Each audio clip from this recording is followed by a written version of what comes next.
Big boss Malayalam season 7 ആദ്യത്തെ open nomination എന്ന് പറയാൻ പറ്റുമോ എന്നറിയില്ല. കാരണം ഒരാൾ വന്നു നിന്നിട്ട് 6 പേരെയാണ് നോമിനേറ്റ് ചെയ്യേണ്ടത്. അത് ഓപ്പൺ ആയിട്ട് നിന്ന് തന്നെ 6 പേരെ നോമിനേറ്റ് ചെയ്യണം. പിന്നെ മത്സരാർത്ഥികള് മുന്നോട്ട് വന്നതെന്ന് പറയണം എന്തുകൊണ്ട് അവരെ തിരഞ്ഞെടുക്കാൻ പാടില്ല എന്നുള്ള വാലിഡ് റീസൺസ് പറഞ്ഞു വേണം. ഏറ്റവും കൂടുതൽ വോട്ട് കിട്ടുന്ന 6 പേരെയായിരിക്കും ഈ ആഴ്ചത്തെ മിഡ് വീക്ക് എവിക്ഷനായിട്ട് ബിഗ് ബോസ് തിരഞ്ഞെടുക്കുക.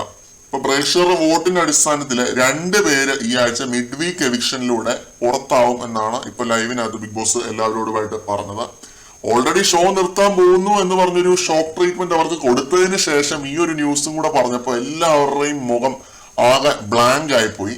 കാരണം ഇനി സർവൈവൽ എന്ന് പറയുന്ന ആ ഒരു ആസ്പെക്ട് ആണ് ഈ സീസണിൽ ഏറ്റവും അധികം ഇവര് ഉപയോഗിക്കാൻ പോകുന്നതെന്ന് തോന്നുന്നു.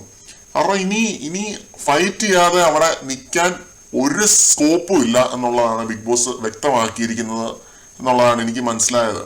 ഈ മിഡ് വീക്ക് എവിക്ഷൻ കൂടെ കഴിയുമ്പോൾ കംപ്ലീറ്റ് കളി മാറും എന്നാണ് എനിക്ക് തോന്നുന്നത്. കൂടുതൽ ലൈവ് അപ്ഡേറ്റുകളുമായിട്ട് നമുക്ക് വീണ്ടും കാണാം.